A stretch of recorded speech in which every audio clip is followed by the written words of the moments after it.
Hi, everyone. My name is Jordan. I am the associate editor at Second Story Press. And today I'm really excited. I'm talking to Jennifer Gold, the author of Names in a Jar. So, Jennifer is the award winning author of several young adult books, including Soldier Doll and On the Spectrum. She's a lawyer and mom of two kids and two cats, and she lives with her family in Toronto. Welcome, Jennifer. Thank you so much for speaking with me today. Thanks Would for you having me. Well, I'm so thrilled to be talking with you.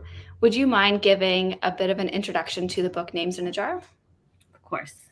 So Names in a Jar is a very personal project for me.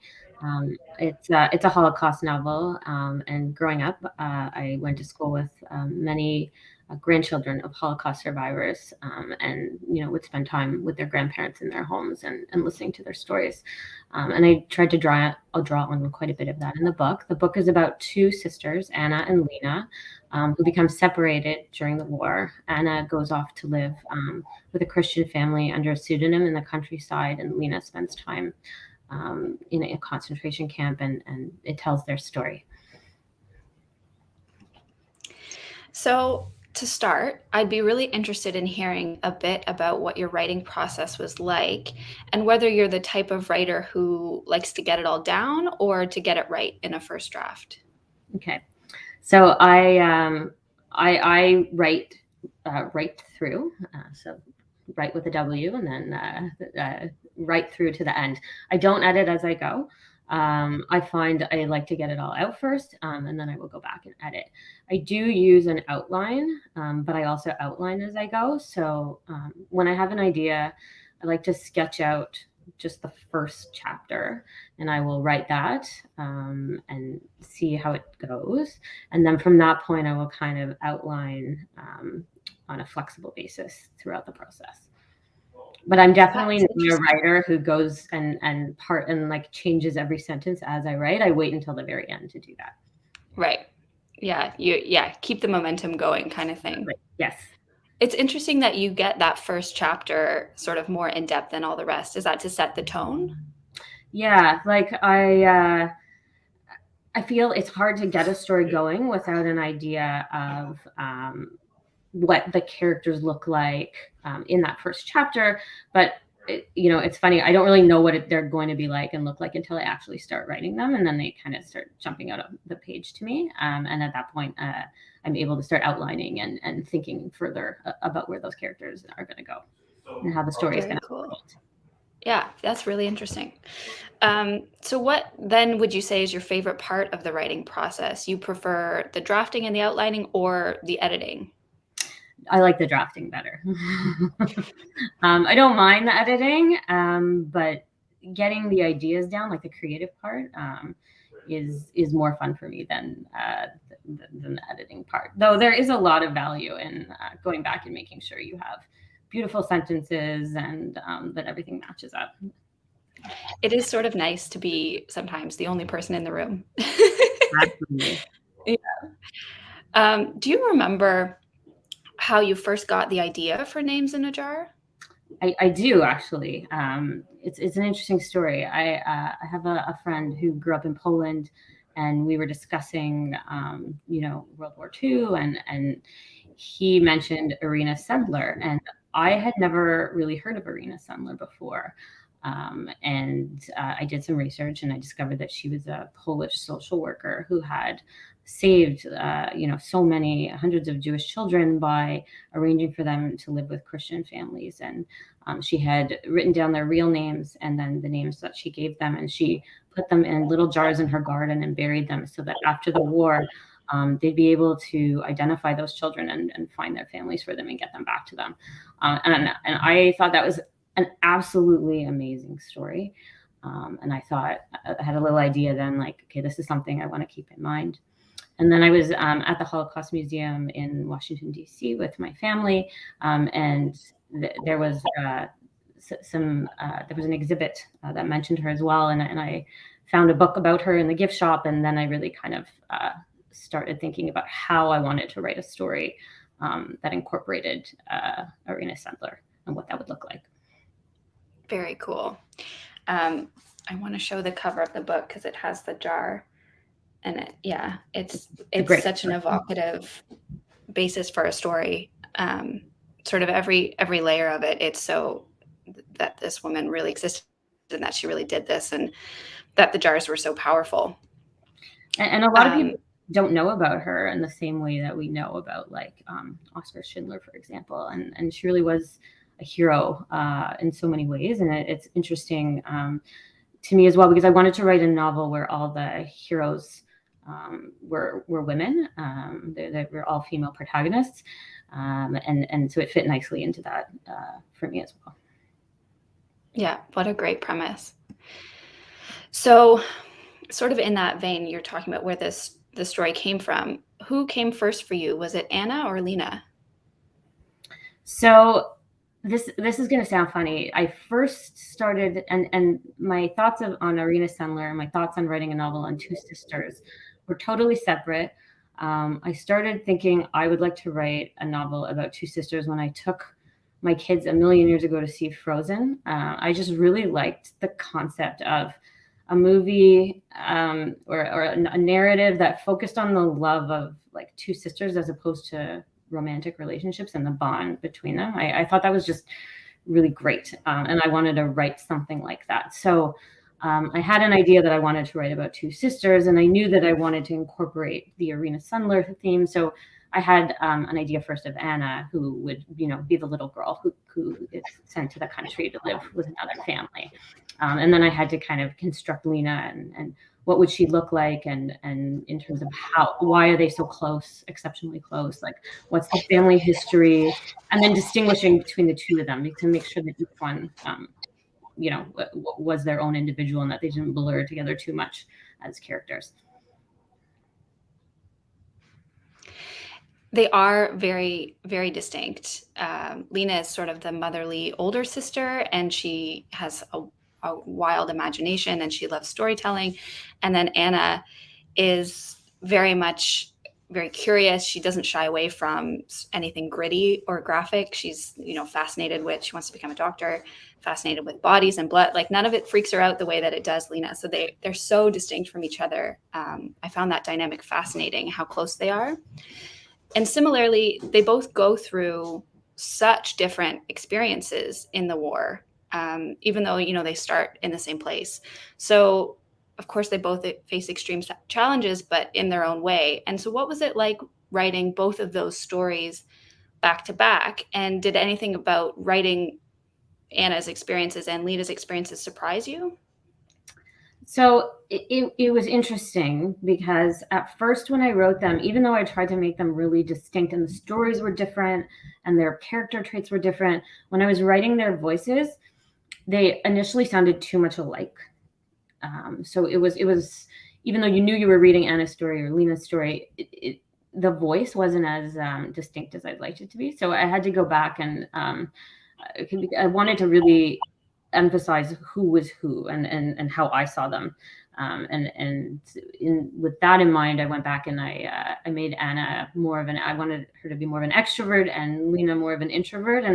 So I tried to use that to distinguish their voices. The other thing that was challenging was I wanted to, Anna was supposedly safer than Lina, but I wanted to still have that element of urgency and danger to Anna's story as well. Like, so that was something I wanted there to be balance on. I actually don't write each story all the way through. I do go back and forth when I'm writing, just like it is in the book, because sometimes you can get interesting ideas or inspiration from writing one piece of the story when you're moving back into the other piece of the story. That's interesting. And it makes sense too, because if that's how the reader's experiencing the book, you sort of want to be in tune with the flow and the pacing and the tone of each chapter and how they fit back to back. Yeah, exactly. I tried once just writing them all the way through, and I felt it didn't work as well because, like you said, you want to see what the reader is seeing, and kind of use the creative process to match what exactly is going to be seen on the other end by the reader. Mm-hmm. I think you definitely succeeded in making them distinct characters. They stand out very clearly to me every time I've read it, which, as an editor, you read it quite a few times. Yes, even more than me, I think, maybe. Maybe not quite as many as you, but maybe close. So yeah, you're talking about this sort of dual narrative because you follow Anna's point of view in the book and you follow Lina's point of view in the book, and you jump back and forth between those two perspectives. So you're also just no stranger to jumping between timelines or different characters in one book. Soldier Doll not only follows multiple characters, but multiple time periods as well. An Undiscovered Country parallels one character at two different times in her life, the before and the after her mother passes away. So was there anything in the process of writing Anna and Lina and writing Names in Ajar, was there anything different about, was there any new challenge that you found, or was there anything that surprised you in the process of writing the dual POV? This one was particularly challenging, apart from the voice issue, matching up the timelines. So that wasn't something I had encountered before. I needed certain things to happen to each character, and they needed to happen at the historically accurate time. And I needed them to be certain ages at those times in order to keep it, a YA novel, to keep them still in that realm of believable, either young adult or teenage or like middle grade age type behavior. Like it had to all fit neatly. And so that was challenging. So I spent a lot of time, much more time than usual, with sketching out timelines and doing research and making sure that everything lined up properly. So like they had to be deported from their home and moved to the ghetto to match up. That had to be historically accurate. And I needed Anna to still be young enough at that point to make sense for her to go live with another family. At the same time, she had to be old enough that it made sense for her to be slipping in and out of the ghetto, finding food and other supplies at a point where Lina wouldn't absolutely balk at that. So there were little challenges all along the way in terms of making sure they were that right age at the right point in time. I didn't want Lina to kind of age out of this book. And then in terms of Anna, especially, since she was young, I needed her to be younger when she started, and I needed her to go through all the developmental milestones of puberty, for example, like experiencing, away from not having a mother to begin with, and then losing your mother figure, being with unfamiliar people, and having to go through the experiences of, getting a bra or having a first period without having had anyone really explain those things to you. So those were all really important pieces of the story that I was building around Anna. And the timing was really, really important in this book. Not, like you're saying, not only from the character's perspective and how they fit contextually into the rest of the plot, but historically as well. The war lasted, from 1939 to 1945. And exactly. There are historical events in the novel that are referenced and that impact the plot. So it's quite complicated. Yeah, there, especially towards the end, I fictionalize a revolt that happened at the Treblinka concentration camp, but I wanted it to map on actual historical events that did happen around then. Like there was a revolt, so I wanted my fictional version of that to kind of map on time-wise.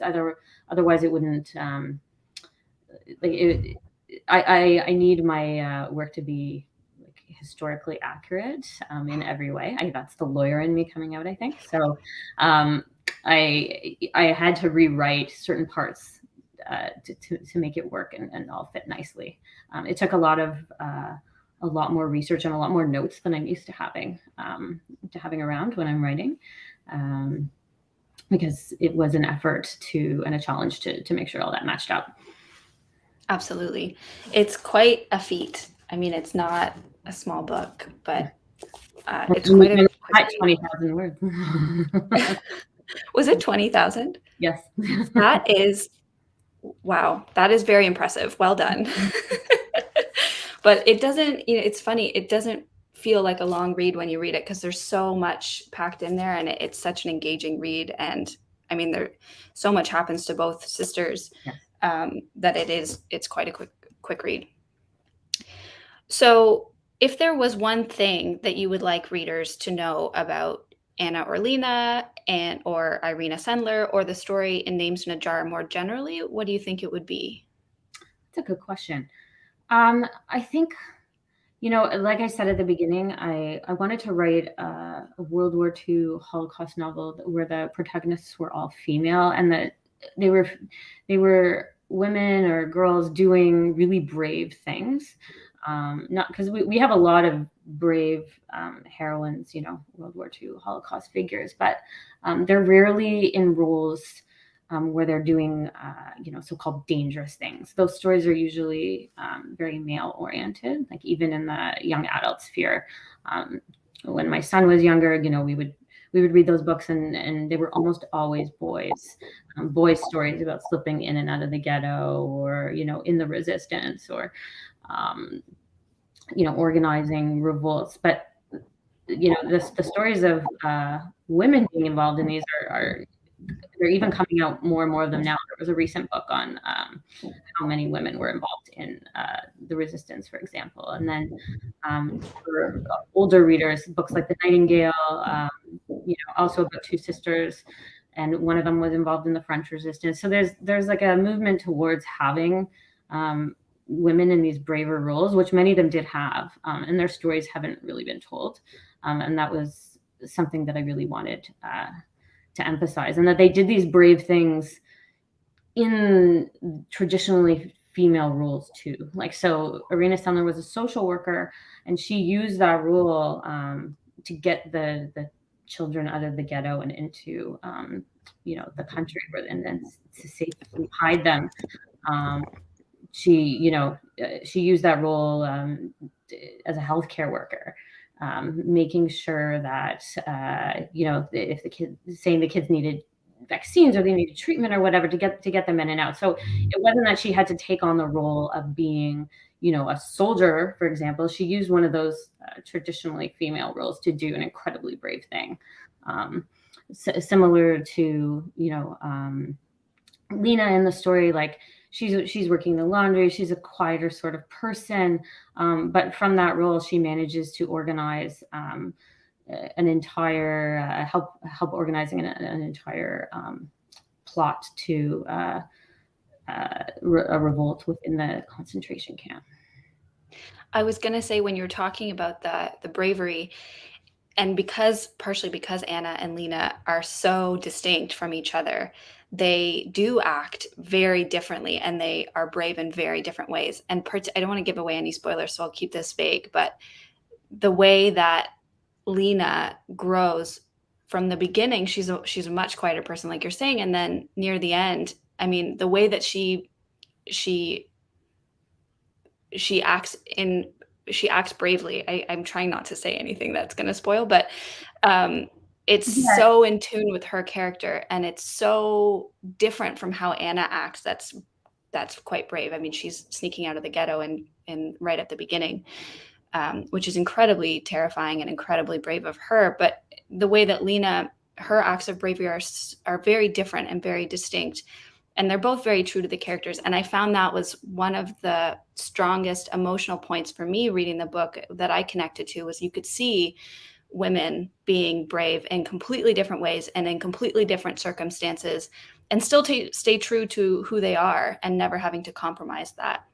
Yeah, that was very important to me. I wanted Lina to continue to be that quiet, introverted girl that she writes poetry in her spare time. She has to grow into her bravery. Like, it doesn't come as naturally to her as it does to her sister, who's sort of a braver, brasher, sportier sort of girl. And the role that she takes on, her quiet part of both her role in the ghetto, she forges documents, and then her role afterwards in the concentration camp, her bravery is really kind of it still suits her character. It's intended to show growth as a character, but it's still who she is. She doesn't suddenly, decide she wants to jump out of an airplane or anything like that. It's still Lina being brave in a Lina sort of way. Exactly. Exactly. That was one of the biggest strengths part of why I fell in love with Lina. That was something that I felt was very, very strong in the manuscript. So we have a couple more questions coming through. What draws you to writing for teens, and would you ever write for a younger or older audience? That's a good question. That is a good question. So when I was younger, and I'm still a big reader. I'm always reading something, but there was something special about reading when you're younger. The magic that it kind of brings to you as a child, how completely immersed you become in a book, and how attached you are to stories and characters. And as you get older, you just naturally lose some of that. You can never completely recapture that feeling that you have when you were younger. So I think that drew me to write for a younger audience. I wanted to help create that experience for younger readers. I wanted them to feel that immersion, that magic from my own writing. And I hope that I've managed to do that for at least some readers. So that's why I've always been drawn to that young adult audience. I would like to write something for an adult audience. That is on my list of goals. I have some ideas and some things that I've been slowly working on. But it is, after writing for teens, I do find it a little more, it's a whole different process. The sort of the mature content that needs to be in there and that sort of thing are things that I struggle with. I also struggle with writing for a much younger audience because a lot of the themes that I like to draw on, I think, are a little bit mature for that very younger age group. We just had a book fall on the ground. If you heard that, sorry. Very My book is down. yeah. But yeah. I would like to try my hand both at middle grade and adult writing eventually. But whenever I get going, it really kind of tends to be in that young adult teen sphere. Interesting.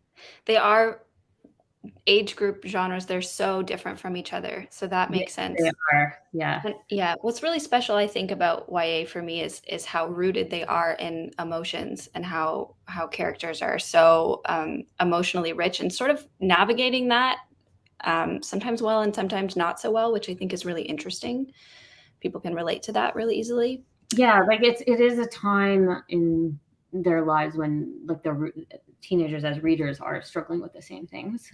So I think it's an opportunity to connect with your reader on a completely different level than you might, with a younger child or an adult. I have a teen and a tween, and I can see that movement from, just reading stories to kind of connecting more with characters and getting more out of reading than they did in the past. And that's exactly what I'm trying to capture and why I started writing for teens. Most of my favorite books are YA books, so I totally get it. Here's another question that we've got, which I'm really interested to actually hear your answer.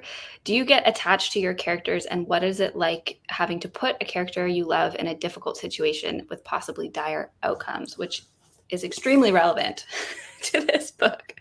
It's a good question. I go back and forth. Like sometimes, like when I'm really involved in the writing process, I do feel that way. I become emotionally attached to them as I'm writing, and I think like, oh, like how can I do this to this character? It's either physically or emotionally painful. It will be painful for the reader. But as a writer, like when I step back, like okay, I'll step back from my writing for a couple of days, come back and read it. You realize the importance of doing those things to your characters so that they can grow as people and you can kind of advance the plot. So it really depends where I am in the process, how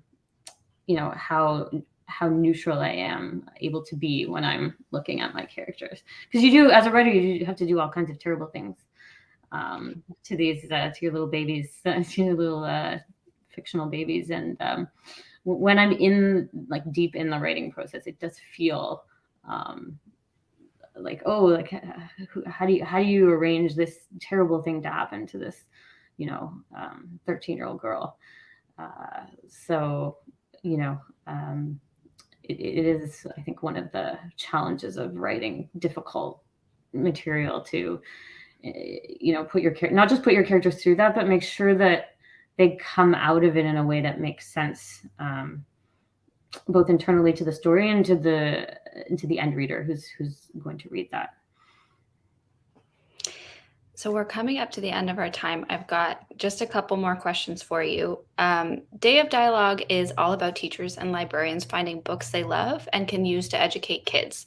So how do you see Names in a Jar being used in classrooms, and what do you hope kids can learn from it? So I think this would be, not to toot my own horn here, but given it's a historical fiction book, I think it's ideal for a classroom. It's kind of the audience that I would have had in mind when I'm writing. I don't remember where I read this recently, but I think like a large percentage of people in North America don't know what the Holocaust is. They've had no education in it, and especially today, as further atrocities are revealed or continue to be committed across the world, it's really important to continue to remember what happened and acknowledge it, and learn from it. And so I think this is a way to educate teens, young adults about the Holocaust and pieces of World War II, what happened, who was involved, and to show in a human way what really happened to some people, because what happened to my characters is, it's not unusual, really, in terms of what people did experience during the war. And I think the added benefit to Names in a Jar, to complement what else is out there, is that it is a feminist novel. It does try and emphasize, as I've said, the role of women, and how they were brave, and achieved instances of revolt and resistance and activities during the war. So I did try and bring that to the body of literature on the Holocaust. Mm-hmm. And I would say also what struck me immediately when I read like the very first draft of Names in a Jar, what's great about it is you get two very distinct experiences of the war. Even like we said, even though the girls start in the same spot, they diverge and they have very different experiences. And Anna is in hiding in the countryside, and Lina, gets sent to Treblinka. So you get both of those contexts, and you get to understand why, neither of the sisters have it sort of, it's terrifying for both. Like they're both in extreme danger. And that's typical, like that reflects, that's accurate historically as well. Different family members were almost universally split up, and people had very different experiences through the war, even if they were siblings or husband and wife. Mm-hmm. Yeah. And to have that in one book, I think is really helpful for teens to sort of get a really broad picture of what it was really like for different people. So we're right at the end of our time. I'm gonna ask you a couple final questions, just quick ones. What are you reading right now, and do you have any recommendations for books that you love or that inspire your writing? I am reading a few different things right now. I am reading some Japanese novels, Murakami novels. It's a new area for me, and I'm really into it. I love reading, so I will literally read anything. I'm also reading a bunch of nonfiction about the tainted blood scandal from the 80s, and HIV, because I'm planning on using that in my next project. So that was going to be my final question. Is there anything, do you have any ideas coming? What's coming up next for you, I guess? What are you thinking about? I am hoping to write another YA novel about teens towards the end of the 80s, early 90s, right in the middle of HIV/AIDS pandemic, and how that, and I'm looking at exploring two characters, one with hemophilia and one who comes out as gay during that time. So that's in very early stages, but I am doing a fair bit of research right now. I have a stack of books right here on HIV/AIDS. So. Very interesting. Very cool. I look forward to reading it one day. I won't scare you. You've got time. That's it. Thank you so much, everybody. Thank you, Jennifer, for speaking with me about Names in a Jar. And Jennifer's books are all available on the Second Story Press website or at your favorite local bookstore. And yeah, thanks. It's been a pleasure. Thank you so much. Thanks for having me.